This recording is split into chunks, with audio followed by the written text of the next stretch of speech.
ሰላም ጤና ይስጥልኝ ውድ የጤና ጉዳይ ቻናል ቤተሰቦቼ እንደምን አላችሁ? ዛሬ ይዤላችሁ የመጣሁት ስለ አንድ ተራ የሆድ ህመም ሳይሆን ስለ መላው ሰውነታችን ጤና ሚስጥራዊ ቁልፍ ነው።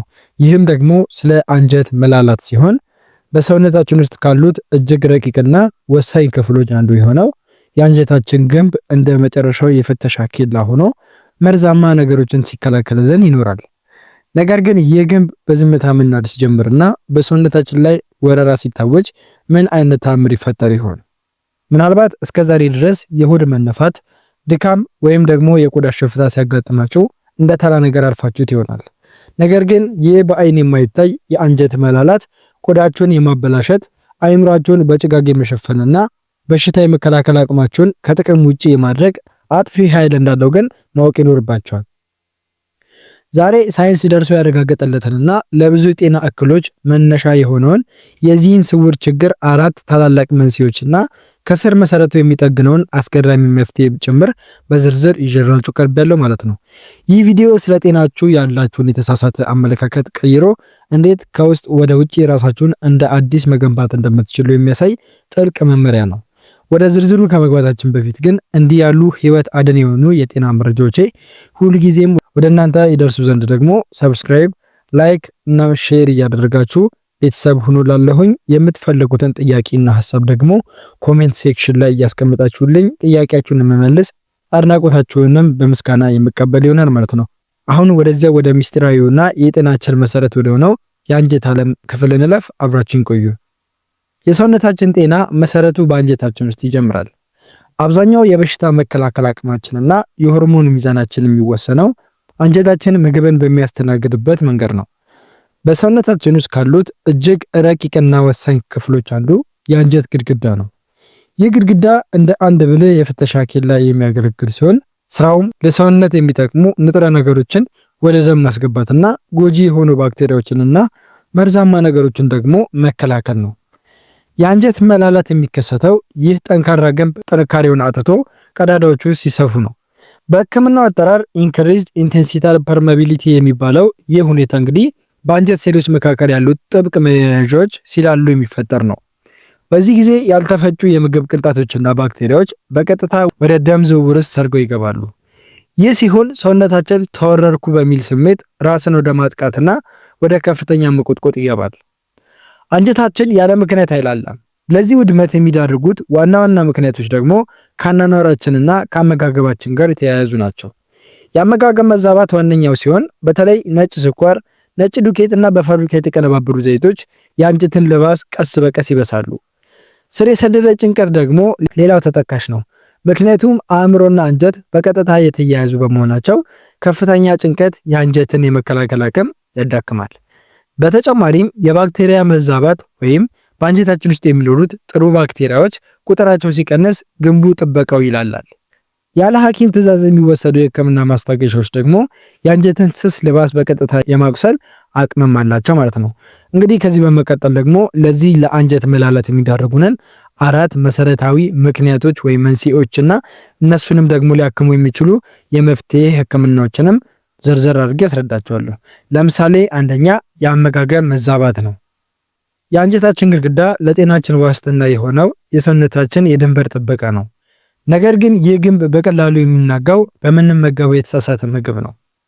የአንጀት መላላት ዋነኛው መነሻ ከፍተሻ ኬላው አቅም በላይ የሆኑ ባዕድ ነገሮችን በምግብ መልክ ደጋግመን ስናስገባ ነው።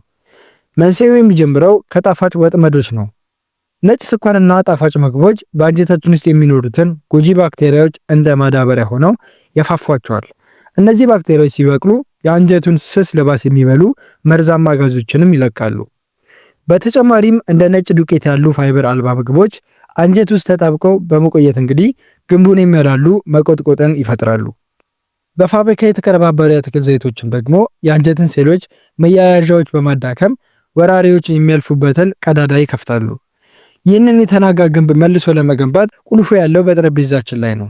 መጀመሪያ አፍራሾቹን ማለትም ስኳርና የተቀነባበሩ ምግቦችን ማለት ነው ከመመገቢያ ገበታችን ላይ ማራቅ አለብን። በመቀጠልም የተበሳውን ግንብ ለመድፈን እንደ አጥንት መረቅ ያሉ ምግቦችን መጠቀም ወሳኝ ነው። የአጥንት መረቅ በውስጡ የያዘው ኮላጅን ልክ እንደ ግንብ ሲሚቶ ቀዳዳዎችን ለማጣበቅና የማዳን አስገራሚ ተፈጥሯዊ ኃይል አለው። ከዚህም ጎን ለጎን እንደ እርጎ ያሉ ጠቃሚ ባክቴሪያዎችን በማዘውተር ማለት ነው የድንበር ጥበቃ ሰራዊታችንን ማጠናከር ይገባል። አረንጓዴ ቅጠላቅጠሎችና ፋይበር ያላቸው ምግቦች ደግሞ ለአንጀታችን ጽዳትና ጥንካሬ እንደ መሰረት ያገለግላሉ። ባጭሩ አንጀታችንን የሚጎዳውን ምግብ ስናቆም ሰውነታችንም ራሱን የመጠገን ተአምራዊ ስራውን ይጀምራል ማለት ነው። ሁለተኛ ደግሞ ስር የሰደደ ጭንቀት ወይም ስትረስ ነው። አእምሯችንና አንጀታችን የማይነጣጠሉ የአንድ ሳንቲም ሁለት ገጽታዎች ናቸው። በሕክምናው ዓለም አንጀታችን ሁለተኛ አእምሮ ወይም ዘ ሰከንድ ብሬን ተብሎ ይጠራል። ይህ የሆነበት ምክንያት በሁለቱ መካከል ያለው የነርቭ መስመር እጅግ ፈጣንና ቀጥተኛ በመሆኑ ነው። በመሆኑም በአእምሯችን የሚፈጠር ማንኛውም ጫና የአንጀታችንን ግንብ የማፍረስ አቅም አለው። ለረጅም ጊዜ የሚቆይ ከፍተኛ ጭንቀት ሲኖርብን ሰውነታችን ለመከላከል ሲል ኮርቲሶል የተባለ ሆርሞን በብዛት ያመነጫል። ይህ ሆርሞን ለጥቂት ጊዜ ቢጠቅምም በደማችን ውስጥ ለረጅም ጊዜ ሲቆይ ግን በአንጀት ግድግዳ ላይ ያሉትን ጥብቅ መያያዣዎች ማላላት ይጀምራል። ጭንቀት በአንጀታችን ውስጥ ያለውን የደም ዝውውር በመቀነስ ሴሎቹ ኦክሲጅንንና ንጥረ ነገሮችን እንዳያገኙ ያደርጋቸዋል። በዚህ ምክንያት ግንቡ ይደክማል፣ ቀዳዳዎችም ይፈጠራሉ። በመጨረሻም ወራሪዎች የሚያልፉበት የአንጀት መላላት ይከሰታል ማለት ነው። ይህንን በጭንቀት ምክንያት የላላ ግንብ መልሶ ለመጠገን እንግዲህ የምግብ ለውጥ ብቻውን በቂ አይደለም። የአኗኗር ዘይቤ ለውጥም ያስፈልጋቸዋል ማለት ነው። ለምሳሌ የእረፍት ነጥብ ያስፈልጋቸዋል። አንጀት ራሱን የሚጠግነውና የሚገነባው ሰውነታችን ፓራሲምፓቲክ ስቴት በሚባለው የእረፍት ስሜት ውስጥ ሲሆን ብቻ ነው። ስለዚህ ጥልቅ እንቅልፍ በመውሰድ ጸጥታን መፈለግና መረጋጋት ለአንጀታችን እንደ መድኃኒት ይቆጠራል ማለት ነው። እንዲሁም የእንቅልፍ ኃይል ደግሞ ልዩ ኃይል አለው። በቂ እንቅልፍ ቢያንስ ከ7 እስከ 8 ሰዓት መተኛት፣ የዚህን ያክል እንቅልፍ ማግኘት እንግዲህ የኮርቲሶል መጠንን በመቀነስ አንጀታችን ሌሊቱን ሙሉ የጥገና ስራውን እንዲያከናውን እድል ይሰጠዋል። እንዲሁም እንቅስቃሴ ነው። ቀለል ያሉ ስፖርታዊ እንቅስቃሴዎች ለምሳሌ እንደ እርምጃ ያሉ ማለት ነው ጭንቀትን በመቀነስ የአንጀትን የደም ዝውውር ያሻሽላሉ ማለት ነው። በአጭሩ እንግዲህ አእምሯችሁ ሲረጋጋ አንጀታችሁም ይፈወሳል። የአንጀት መላላት ደግሞ ከምንጩ ለማዳን ከሚበላው ምግብ ባልተናነሰ ለውስጣዊ ሰላምና ቦታ መስጠት ያስፈልጋቸዋል ማለት ነው። ሰላም ሲሰፍን ምክንያቱም ግንቡ ይጠነክራል፣ ሰውነታችሁም ጥንካሬው ይመለሳል ማለት ነው። ሶስተኛው ነጥብ ደግሞ የመድኃኒቶች ተጽዕኖ ነው። አንጀታችን ውስጥ በቢሊዮን የሚቆጠሩ ረቂቅ ተዋሲያን የሚኖሩበት ትልቅ ከተማ ማለት ነው። ይህች ከተማ ሰላም የምትሆነው የጥሩ ባክቴሪያዎች ቁጥር በልጦ ሲገኝ ብቻ ነው። ነገር ግን በአሁን ጊዜ የምንጠቀማቸው አንዳንድ መድኃኒቶችና የተዛባ የባክቴሪያ ስርጭት ይህንን ሰላም በማደፍረስ የአንጀታችንን ግንብ ለበሽታ ይዳርጉታል።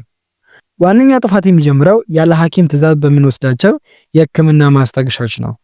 እንደ ዲክሎፌናክ፣ አይቡፕሮፊን እና አስፕሪን ያሉ መድኃኒቶች የአንጀትን ስስ ልባስ በቀጥታ የማቅሰልና የሴሎችን ጥብቅ መያያዣ የመበጣጠስ አቅም አላቸው። በሌላ በኩል ደግሞ አንቲባዮቲክስ በብዛት መጠቀም መጥፎ ባክቴሪያዎችን ብቻ ሳይሆን ግንቡን የሚጠብቁልንን ጥሩ ባክቴሪያዎችንም ጭምር ይጠርጋቸዋል።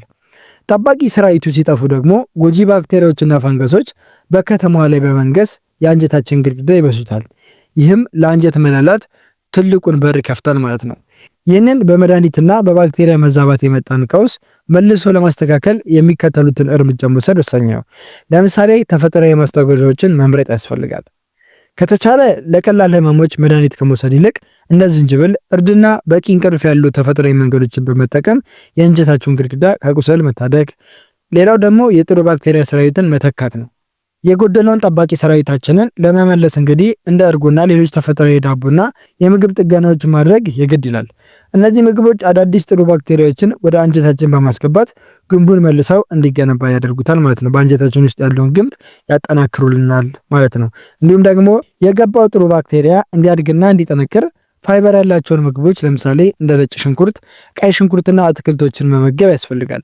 ይህ እንግዲህ ምግቦች ለጥሩ ባክቴሪያዎች እንደ ማዳበሪያ ያገለግላሉ። ባጭሩ መድኃኒት ህመምን ሲያስታግስ የአንጀትን ግንብ ሊያፈርስ እንደሚችል ማወቅ ጥንቃቄ እንድንሰጥ ያደርገናል። የአንጀታችንን ባክቴሪያ ሚዛን ስንጠብቅ ደግሞ ግንባችን የውስጣችን ጤና ይጠነክራል፣ የሰውነታችንን መከላከያ አቅምም ደግሞ ወደ ቀድሞ ጥንካሬው ይመለሳል ማለት ነው። አራተኛና የመጨረሻው ደግሞ የአካባቢ መርዞች ወይም ደግሞ ቶክሲንስ የምንላቸው ናቸው። በምንተነፍሰው አየር፣ በምንጠጣው ውሃና በምንጠቀማቸው የቤት ውስጥ ቁሳቁሶች አማካኝነት በየቀኑ ለተለያዩ ኬሚካሎች እንጋለጣለን። እነዚህ መርዛማ ነገሮች በአይን የማይታዩ ቢሆኑም በአንጀታችን ስስ ልባስ ላይ የሚያደርጉት ጉዳት ግን በቀላሉ የሚታይ አይደለም። መርዛማ ነገሮች የአንጀታችንን ግንብ በሁለት መንገድ ያጠቃሉ። የመጀመሪያው ቀጥተኛ ጥቃት ነው። እንደ አልኮል ያሉ መጠጦች የአንጀትን ግድግዳ በቀጥታ በማቃጠልና በማክሰል የሴሎችን መያያዣ ያላላሉ። በተመሳሳይ መልኩ በምግቦች ውስጥ የሚጨመሩ ሰው ሰራሽ ቀለሞችና ኬሚካሎች የአንጀታችንን ለባስ በመቆርቆር ግንቡን ቀዳዳ እንዲፈጥር ያደርጉታል ማለት ነው። ሁለተኛው ደግሞ ድምፅ አልባ ወረራ ነው። እንደ ጸረ ተባይ መድኃኒት ወይም ፔስቲሳይድስ እና በከባድ ብረቶች ማለትም እንደ ሜርኩሪ የተበከሉ ነገሮች ወደ ሰውነታችን ሲገቡ የአንጀታችንን ጥሩ ባክቴሪያዎች ይገድላሉ። ጠባቂ ሰራዊቱንም ደግሞ ሲዳከም ለጥቃት የተጋለጠ ይሆናል። ይህም መርዛማ ነገሮች በቀጥታ ወደ ደም ዝውውር እንዲገቡ እድልን ይፈጥራል ማለት ነው። ይህንን በመርዛማ ነገሮች የመጣን ጉዳት ለመከላከልና ግንቡን ለመጠገን የሚከተሉትን እርምጃዎች መውሰድ ወሳኝ ነው። የመጀመሪያው የውስጥ ገላን መታጠብ ነው። በቂ ውሃ መጠጣትና እንደ ሎሚ ያሉ ተፈጥሯዊ ንጥረ ነገሮችን መጠቀም መርዛማ ነገሮች አንጀት ላይ ተጣብቀው ጉዳት ሳያደርሱ በሽንትና በላብ እንዲወጡ ይረዳል። እንዲሁም ተፈጥሯዊ ምርጫዎችን መዘውተር ነው። ከተቻለ በኬሚካል ያልተበከሉ ኦርጋኒክ የሆኑ ምግቦችን መምረጥና የታሸጉ ምግቦችን ደግሞ መቀነስ ከአካባቢ መርዞች የምንጋለጥባቸውን እድሎች ይቀንስልናል።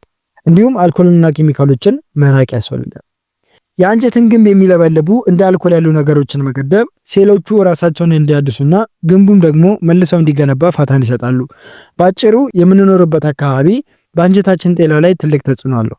የምናስገባውን ነገር በመምረጥና ሰውነታችንንም ከመርዝ በማጽዳት ያንን ስስ ግንብ ከመውደም መታደግና ጤናማ ህይወት መምራት እንችላለን ማለት ነው። ክቡራትና ክቡራን የጤናችን ድምፅ አልባ ኬላ ስለሆነውና ስለመላው ሰውነታችን መረበሽ ምክንያት ስለሆነው ስለ አንጀት መላላት አስገራሚ መንስኤዎችና መፍትሄዎቻቸውን ጭምር የነበረን ቆይታ ይህንን ይመስል ነበረ። ዛሬ የተመለከትናቸው ነጥቦች በተለይም የተዛባ አመጋገብ፣ ስር የሰደደ ጭንቀትና የመድኃኒቶች ተጽዕኖ የአንጀታችንን ግንብ እንዴት እንደሚንዱት መረዳታችሁ እንዲሁም ደግሞ በአጥንት መረቅ በፕሮባዮቲክስ እና በአኗኗር ዘይቤ ለውጥ ይህንን ግንብ መልሶ እንዴት መጠገን እንደሚቻል ማወቃችሁ በእናንተም ሆነ በምትወዱት ሰው ህይወት ላይ ትልቅ ለውጥ እንደሚያመጣ አልጠራጠርም። ይህንን የአንጀታችንን የተፈጥሮ መከላከያ ግንብ የሰውነታችሁን ድምፅ በማዳመጥና በትክክለኛ መንገድ በመንከባከብ ራሳችሁንና ቤተሰባችሁን ከውስጣዊ እብጠትና ከተለያዩ የጤና እክሎች ጠብቁ እላለሁኝ። ያላችሁን አስተያየት እንዲሁም በሌላ ርዕስ እንድንወያይ የምትፈልጉት ጥያቄ ካለ ደግሞ ኮሜንት ሴክሽን ላይ ጻፉልኝ። ሁሉንም በጥንቃቄ አንብቤ በጥንቃቄ የምመልስላችሁ ይሆናል። ይህ መረጃ ለሌሎችም ደርሶ የብዙዎችን ግንዛቤ እንዲያሳድግ ሼር ማድረጋችሁን አትርሱ። በሚቀጥለው ዝግጅታችን ሌላ ጠቃሚ የጤና መረጃ ይዤላችሁ እስከመለስ ድረስ በያላችሁበት ሰላምና ጤና ለእናንተ ይሁን። ሰላም ሁኑ።